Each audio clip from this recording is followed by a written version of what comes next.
வேர்ல்டோட most famous பெயிண்டிங்கை ஒரு normal worker திருடிட்டாரு. ஆனா அவர் ஜெயிலுக்கு போகாம ஒரு நேஷனலோட ஹீரோவா மாறிட்டாரு. அது எப்படி?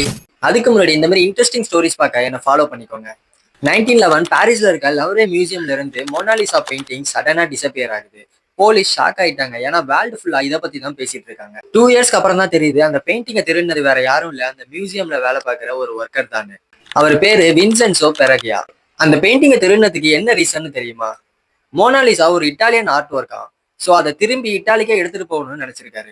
அதுக்காக ஒரு சிம்பிளான ஸ்வீட் கேஸ்ல உள்ள அந்த பெயிண்டிங்கை வச்சு கேஷுவலா எடுத்துட்டு போயிருக்காரு. அவர் எடுத்துட்டு போன பெயிண்டிங்கை இட்டாலியில விற்க ட்ரை பண்ணும்போது தான் மாட்டிக்கிட்டாரு. ஆனா இங்கதான் ரியல் ட்விஸ்டே இருக்கு. அங்க இட்டாலி மக்கள் அவரை ஒரு திருடனா பார்க்காம தன்னோட நாட்டு சொத்தை கொண்டு வந்த ஒரு ஹீரோவா பார்த்தாங்க. அதனால அவருக்கு ஒரு ஷார்ட்டான ஜெயில் தண்டனையை கொடுத்து முடிச்சிட்டாங்க. ஃபேக்ட் என்னன்னா, இந்த இன்சிடென்ட்டுக்கு அப்புறம் தான் மோனாலிசா வேர்ல்டோட மோஸ்ட் ஃபேமஸ் பெயிண்டிங்கா மாறிடுச்சு. மைண்ட் ப்ளோவிங்ல. Follow for more content.